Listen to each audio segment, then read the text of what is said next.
Right. So let's talk a little bit about what we're going to cover today. I'll introduce myself here again shortly. We'll talk briefly about why your clients need cyber insurance. We'll dive into the claims calculator, might have a little risk assessment time here at the end, and then we'll open up for Q&A. So again, hello, I am Brennan. Dad, husband, I affectionately call myself an insurance nerd. I spent many years in the insurance agency. Actually, as of September 1st, I need to update this to 9 years. I spent several years as a captive agent with State Farm, moved over, owned and operated an independent insurance agency for a little over 3 years. I like to bring that up, especially when we have our valued broker base here on the call, because, myself and a lot of people on our team have been producers or agency owners before. We understand what you deal with when prospecting clients. I fully understand the objections you get from your clients offering a standalone cyber policy. And that's why we really wanted to run an extended webinar series regarding this new complicated technical product.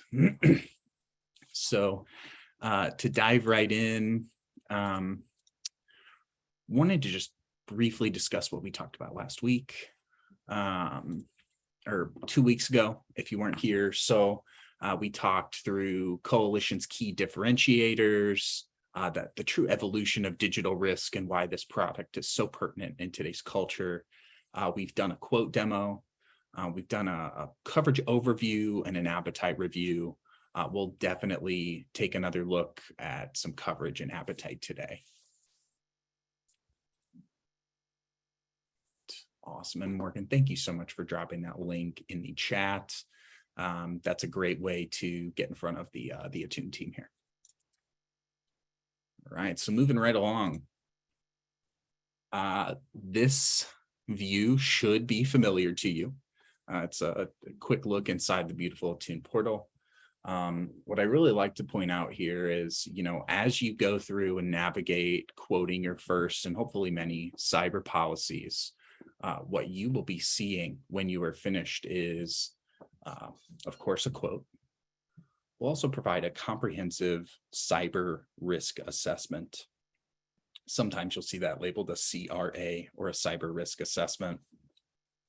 And part of the beauty of Coalition's technology-driven underwriting process is that every time you allow us to screen a domain, we will then in turn offer you and your client a comprehensive risk assessment that is a detailed analysis of how secure your customers' like website or any systems that touch the public internet are. Keeping on theme here, I wanted to pull up a quick view of our billing center. So if you're familiar at all with binding Attune BOP business, you will also see our direct bill invoices populate in the invoice tab for cyber policies. So one thing that I love about accessing Coalition through Attune, not only are we granting you full bind authority over these policies, but this is a great way to access Coalition with direct bill. Most places that offer Coalition do not offer direct bill and require agency bill. So make things easy on yourself, quote and bind Coalition through Attune, and we will help with the billing. So talking a little bit about the evolution of digital risk, our daily working culture has really shifted dramatically over the past 3 years. More people than ever have left their offices for good and are working from home. You saw both Morgan and myself today are presenting this webinar from our home offices. Business owners and their employees are now connected to work all the time. We traded in filing cabinets for cloud storage, and it's surprising that more business owners have not adopted cyber coverage. And I think part of that is because for the agency force, cyber insurance can seem daunting. It's a very technical application. I remember when I first got handed a cyber application from, I won't mention the wholesaler's name, but from a regional wholesaler here in Missouri. I remember thinking, like, wow, I need to go back to school to read this app. I'm not sure everything you're asking right now. What's multi-factor authentication? What the heck is tech, And these questions are things our policyholders have when seeing traditional cyber apps. So I think the other hard part is cyber policies aren't standardized like most of our traditional policies, like a business owner's policy or business auto. So sometimes it's like, which coverage line items does my customer need? Am I providing the right value? So hopefully by the end of this webinar, you'll think like, wow, Attune and Coalition have made this really easy. So, as a result of this shift we see here, we know that businesses are facing new kinds of risks. We know that cyber attacks could change your client's world in just a minute. And really, all it takes is the click of a link. I think at this point, we've all probably played chicken with a phishing link before. And that feeling of uncertainty can really resonate through a smaller mid-sized organization. And I know that like the yellow outside your organization outlook bar has helped. But we ultimately know that these hackers and bad actors will get in through social engineering. It's truly not a question of if this will happen, but when. And so I want to talk a little bit about, what the shift has been in the cyber market and who we're seeing targeted more and more. So I think traditionally when we think of like what kind of company needs a cyber policy, we think of big companies with lots of exposure, lots of consumer data. Put Amazon up here. They have very valuable sets of data. And, typically large companies, Home Depot, Target, Sony, Marriott, Capital One, Equifax, cyber criminals see a large target here and want to go for, the big bucks. However, with the increased use of technology and just significant increase in security for large businesses, we've actually seen a dramatic shift from targets of choice over to targets of opportunity.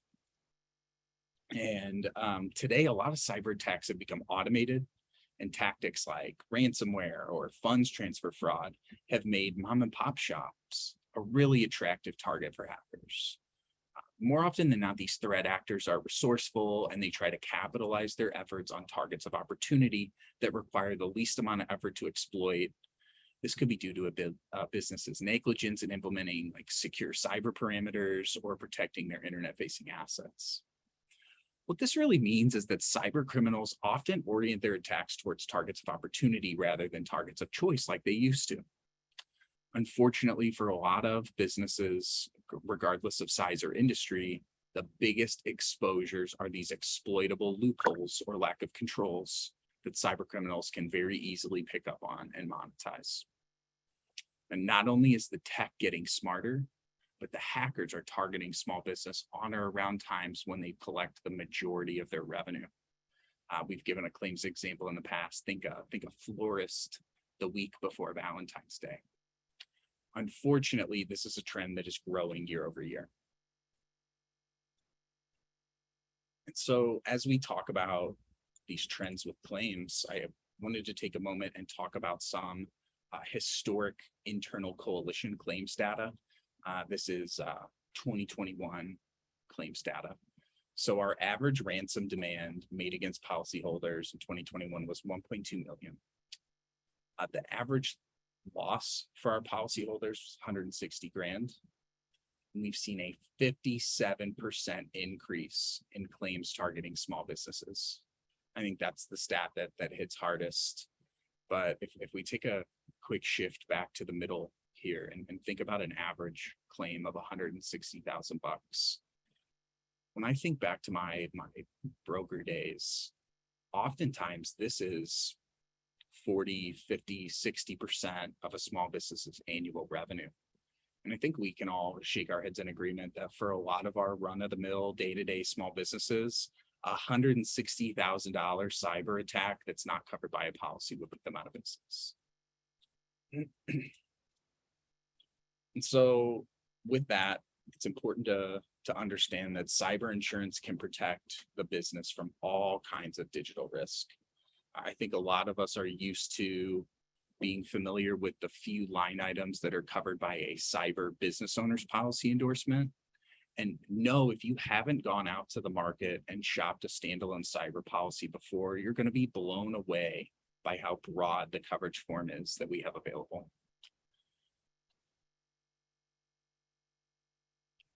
And so as we talk about that, I always find it helpful when I'm learning a new product to look at and define the perils. So, as we look through the perils here, let's talk about ransomware. Ransomware is just a hacker has encrypted all your files and they won't unlock them unless you pay the ransom. Not to worry, on the coalition side, we'll cover the cost to restore your data and to get you up and running again. For wire fraud and social engineering, know this is also if you see FTF or funds transfer fraud, these terms are all synonymous. Let's say a funds transfer request is sent to your controller or to you, the small business owner, by someone pretending to be, in the case of a mid-sized organization, your CEO, or in the case of a small business owner, maybe a trusted vendor. These funds may get sent out the door, but at least they're not out of your pocket just yet. Coalition has a 57% success rate on clawing back fraudulent funds transfers that we catch early.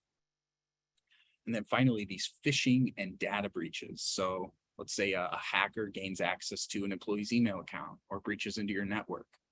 We'll cover the cost to fix the problem and breach-related expenses from regulatory bodies such as credit monitoring or regulatory penalties. And so talking a little bit about coverage that we have available, we talked a little bit about the perils. Let's go in and actually define some coverage. So our coalition cyber policy has both third and first party coverage built in. So, talking through these, looking for big ones here. I know the big one that really hit me over the head, I was surprised by, was bodily injury and property damage coverage on cyber. While mainly designed for larger manufacturing risks, as we think about the increase in just large amounts of hardware that could be fried, bodily injury and property damage is a really key coverage to have present. In addition, I think what probably hits a little closer to home for us to talk about is the first party coverage. And, as we go through this, a big one I was really surprised by was actually the computer replacement and bricking coverage. On that sense of hardware, I kind of piqued my interest when Morgan threw out the icebreaker today. When you go into a traditional insurance agency, oftentimes we'll see $10, $15, $20, $30,000 worth of equipment and hardware. So if you have a hacker or a threat actor come in and your systems maybe fail to ransom them, but they decide to brick or fry all your hardware, Coalition's going to have coverage built in if you select the option as well. Now, as we talk through this, I really wanted to go over some appetite today before we get into any claims examples, and know that, scoping over both our admitted and surplus products, we'll consider insuring US-based companies with revenue below $1 billion, which is a pretty wide net. Now, while we have top states listed here, know that as Attune has started selling more cyber insurance, we found that we're competitive across most markets. So don't look at that top states list and think like, oh, shoot, Coalition's not competitive here. I found in a HO3 versus HO5 sense, it's far easier for us to tell you what we don't want to cover than what we do. So to go through the ineligible list quickly, we won't entertain insuring payment processors, any kind of adult entertainment, casino or gambling risks, social media companies or services, data aggregators, security service providers or managed service providers. And at this time, we won't consider any cannabis risks. We have some top industries listed here. In addition to that, we've seen great success going into hotels without casinos, along with office-based risks like accountants, attorneys, insurance agencies. And so I think at this point, I would like to jump in and take a quick look at the claims calculator. So as we take a look at a claim, I'll just set something up here. Let's look at, we'll look at a consumer staples organization. We'll say they have, we'll go on the small side for this class. We'll say they have 10 employees. We've got 2 million in revenue, and we have, say, oh, crazy there. About 70,000 records. And we'll say, I think for most small businesses, we'll give them a standard security practice rating. So as we look through this, this composite claims analysis is really looking at all the different perils that we discussed earlier and what's kind of an average of what could happen. So a median or average loss here, we're looking at $132,000. This 1 in 10 year claim, maybe just a bigger event or a larger breach that captures more data, just under $1 million, just pretty big. Now, I want to take a look at funds transfer fraud because this is our fastest growing claims pool. And hey, I think part of this is record management here and just a low frequency of records, but that median loss still in the 6-figure range, well over 750 grand for a medium 1 in 10 year size loss. Wow, these losses get pretty big. So when we look at the revenue for this business compared to a claim, again, just really wanted to show everyone that this isn't just a standard water backup claim where, it's inconvenient. Maybe you have to replace some furniture, some carpet out of the office for a day or two. Oftentimes these cyber attacks, even if it takes a very short amount of time to recover from, can be extremely expensive and invasive into the business. Now, hey, before we jump back into webinar mode, does anybody in the current crowd want to see a different scenario set up on the claims calculator? I can launch a little poll if you'd like, Brennan. Sure, that'd be great. We have time.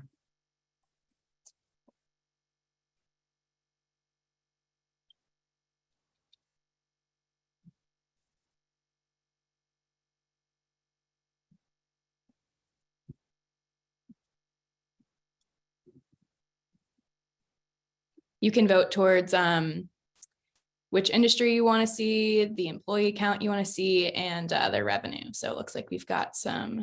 It's coming in. Great.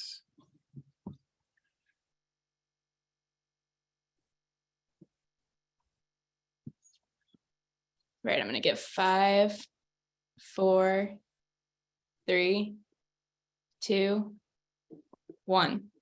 Perfect. Thank you for that, Morgan. I appreciate it very much. All right. So it looks like we are doing a professional services. We'll do the small employee band. And great. Okay, perfect. Thanks for participating, everyone. Much appreciated. Looking at revenue. Let's go on the higher. Let's see that one. Let's do the million. Perfect. Okay. Great. And considering professional services, we're going to have to beef up that record count here. All right. 250,000 records. Good deal. All right, y'all. So looking at a composite loss here. Wow, that median's still in that 6-figure range, and considering the low revenue band or the low revenue band, that is highly impactful. Ransomware, those systems get ransomed, especially considering the 250,000 records we'll have in there. That's quite a bit of consumer data. So it's no surprise seeing this 1 in 10 year loss climb over $1 million. I wonder what that funds transfer from looks like. Wow. Even that, I it's hard to imagine paying a wire that big. However, in these professional service industries, oftentimes we could be facilitating wires for a planning client or something similar, and not so unreasonable to think of there.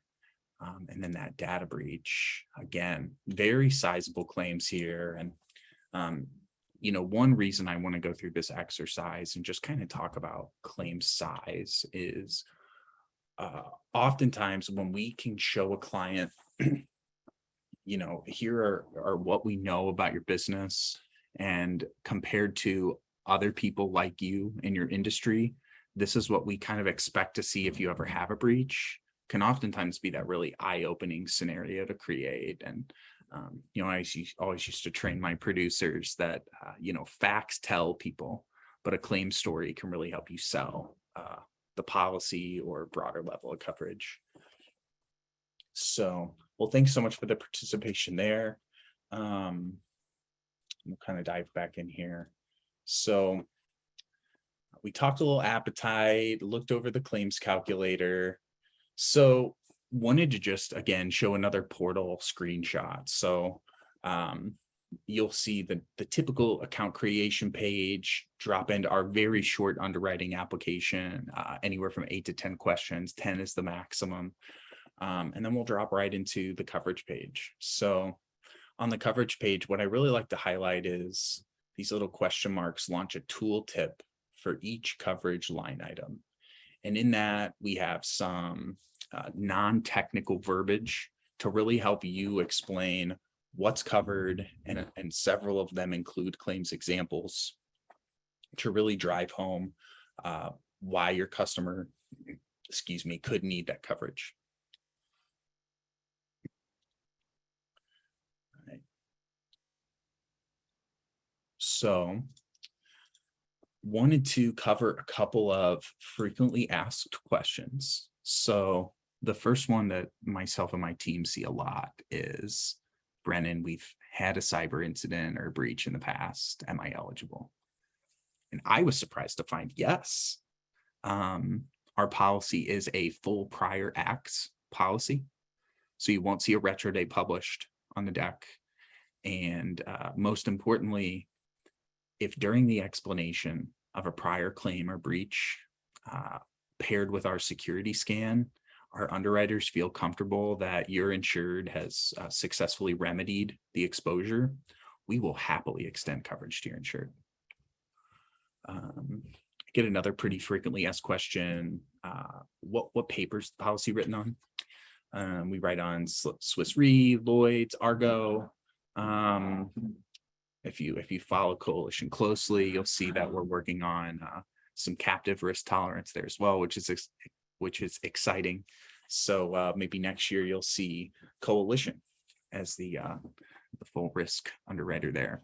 And then finally, we get some additional questions on this cyber risk assessment is incredible. It's tailored to my client. I need a little help understanding it and translating some information on there. And if you feel like you're in that boat, please come hang out at the webinar next week. We're really going to dive into that cyber risk assessment, how to read it, what it means, how to explain it to the client. And I personally feel it's a great balance between showing your client some of the exposure and making them feel a little exposed, while also being able to celebrate good security practices they have in place now. It looks like we had a question come in. All right, is cyber insurance available on a personal individual? Currently, no. Now, there are a few instances where I've seen a personal name on a cyber policy, but these are in a S corp sense. So we saw one the other day where CPA is an S corp, and it's literally just their name. But we have recently declined a few risks that have come in where Joe is looking to cover some cyber exposure because his kids are on Facebook, and unfortunately we will not cover that. Great question there. We've also got a question in the chat from Steve. I don't know if you saw that one, Brennen. Yeah, Steve, great question. I'm glad you asked in that manner. So what now? So Coalition has we call it the IRT, or the Instant Response Team. So this is an internal team of security experts at Coalition. Our average response time to a breach that the insured notifies us of is 5 minutes. Now, these folks are typically through another carrier. This would be some kind of third-party vendor or investigator, but between the security experts, the forensics experts, all these folks work in-house at Coalition. So average response time is 5 minutes. Now, we've seen a lot of different cases and had the opportunity to study. And so in this instance, let's say you're hacked and Steve, knock on wood, let's say that the hacker gains access to all of the information inside of your CRM, right? All the client files, sensitive personal health info, payment card info, the gambit. There's really two options here. One, we could insure, or tap on the insurance and pay off the actual ransom. If we need to do that, we can do that very quickly.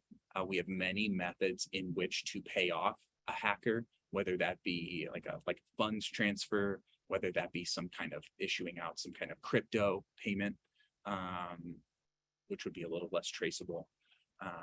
That's absolutely an option. However, with this in-house team of experts, oftentimes just as quickly, we can block the bad actor or hacker's access to the systems, remotely wipe them, and recreate this data off of a backup for far less cost and just as efficient of a manner. One, it's always fun to stick it to the hacker, but two, in turn, this is going to keep rates down, and keep the policies just more level over time. So great question there, Steve. And Steve, if you want more information on that, feel free to chat back in. I see from Brad here, where do we learn, or what is the criteria that separates average, above average, and state-of-the-art protection? Brad, that's a good question. And I have to be honest, that is tough to answer. And the real reason here is, just like the cyber market, the cybersecurity market is evolving rapidly. So things that were best practices and trained on 2 years ago could very well be extremely out of date. Now, what I can tell you is all Coalition policyholders get access to our Coalition control system. This is what we run active monitoring through. So, it's not a stat I reference in this presentation.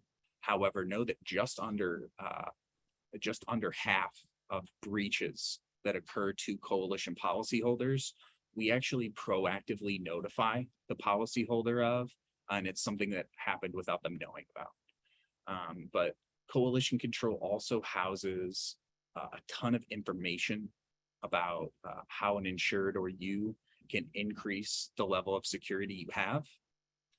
It will give you recommendations from the Coalition risk assessment on how to instantly improve security. And then Coalition Control also allows you to rerun this risk assessment anytime, like 24/7. So if you buy a cyber policy, take some advice from us, and then want to see how that the new measures you've implemented have impacted your scoring or the security, be our guest, run as many risk assessments as you want. Steve, great question. I have to be careful. The former broker in me wants to just dive in and answer this, and I realize I'm probably not licensed in your state and should probably shut my mouth, but I will try to not give you a vague answer here. So I have found in the past, the best practice is to insure at least your insured's revenue at a bare minimum. So again, I'm hesitant to give out an exact rule of thumb here, but generally when I've quoted it in the past, if I have a business with $250K in revenue, I like to provide at least a $500,000 limit or more. At the end of the day, I think we all know, while we want to get the perfect limit on every policy, I also want to ensure that you provide a limit that your insured will purchase. because the most important thing is the insured leaving your agency either through that front door or virtually on the phone with a cyber policy in hand and some semblance of knowing how they're covered. Steve, thanks for the question. You can keep them coming if you want to. They're all great. I was also gonna just say I am not a broker and have never been licensed anywhere, but as someone who has been listening to these webinars and would be more of a consumer of cyber insurance than a seller of it, I feel like that's where the coalition risk assessment can really help, is, to just be like, these are your risk potentials. Like you might get a claim of 30,000, but you also might have a claim of like 250K. So like, from what I understand and my personal experience in insurance, you usually get a couple options. And like, I think what's really cool is that usually my experience has been like, people give, like your agent gives you a few options, but you don't necessarily like have this much detail and like what your potential risks are. So I think like that also helps you and also just helps explain to your insured like what different coverage would be covering them for potentially. Morgan, I'm glad you brought that up. I think sometimes when we're in the agency seat, we see all these rating factors and the application inputs. And let's be realistic, a hacker's not gonna take a look at your cyber app and see what your revenue is annually.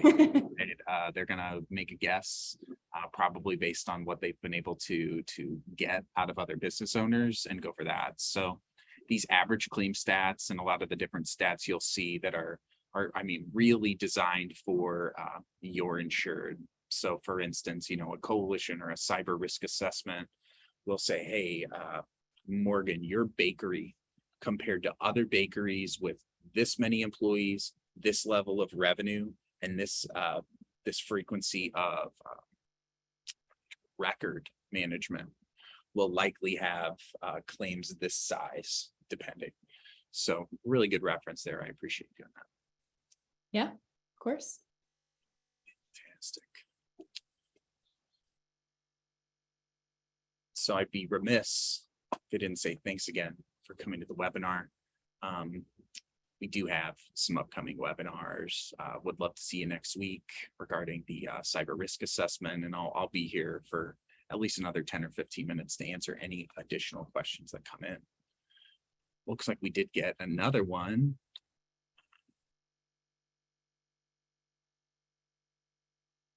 Oh, awesome.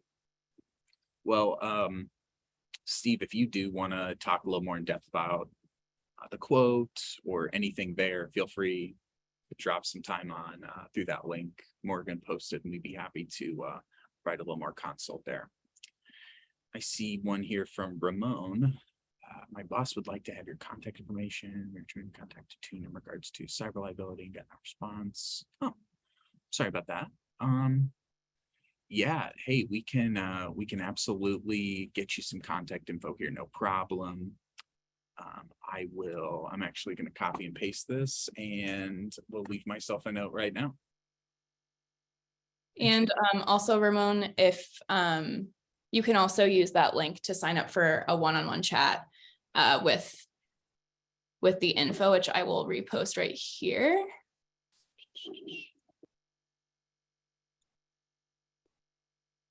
That is the link to sign up for a one-on-one chat with Brennen and his team. That's right. Thanks. So and specifically for cyber, that's the best way to get in contact with Brennen and his team for cyber specific questions.